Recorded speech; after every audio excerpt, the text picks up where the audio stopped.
दशमुख सकल कथा तेहि आगे, कही सही तय अभिमानय भागे। हो कपट मृग तुम छलक री, जेहि विधि हरिया नौ नृपनारी। भाग्यहीन रावण ने सारी कथा अभिमान सहित उसके सामने कही। तुम छल करके कपट मृग बन जाओ, जिस उपाय से मैं उस राजवधू को हर लाऊं। तेहि पुनि कहा सुनहु दस सीसा, ते नर रूप चराचर ईसा। तासौ तात बयरु नहीं कीजय, मारिय जियाए जी जय। तब उसने मारीच को कहा, हे दस शीश सुनिए। मारीच ने कहा, हे दस शीश, वे मनुष्य रूप में चराचर के ईश्वर हैं। हे तात, उनसे बैर न कीजिए। उन्हीं के मरना और उन्हीं के जिलाने से जीना होता है। सबका जीवन मरण उन्हीं के अधीन है।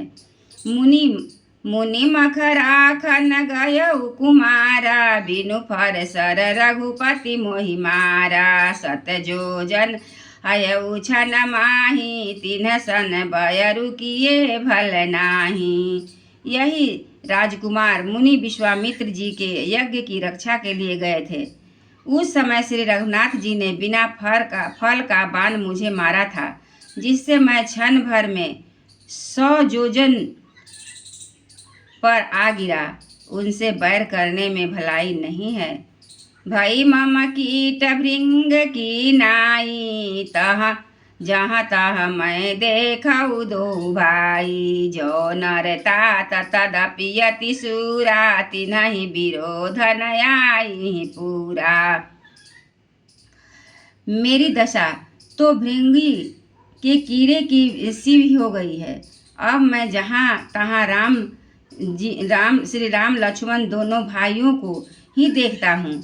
हे तात, यदि वे मनुष्य हैं तो मैं भी बड़े शूरवीर, उनसे विरोध करने में पूरा न पड़ेगा, सफलता नहीं मिलेगी।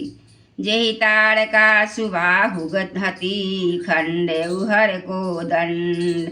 खर दूषण शिला बधेउ, मनुज की यस बरिद बंड। सियावर रामचंद्र की जय।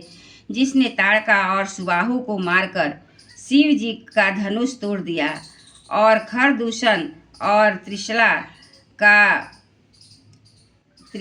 का वध कर डाला, ऐसा प्रचंड बलि वह भी कहीं मनुष्य हो सकता है।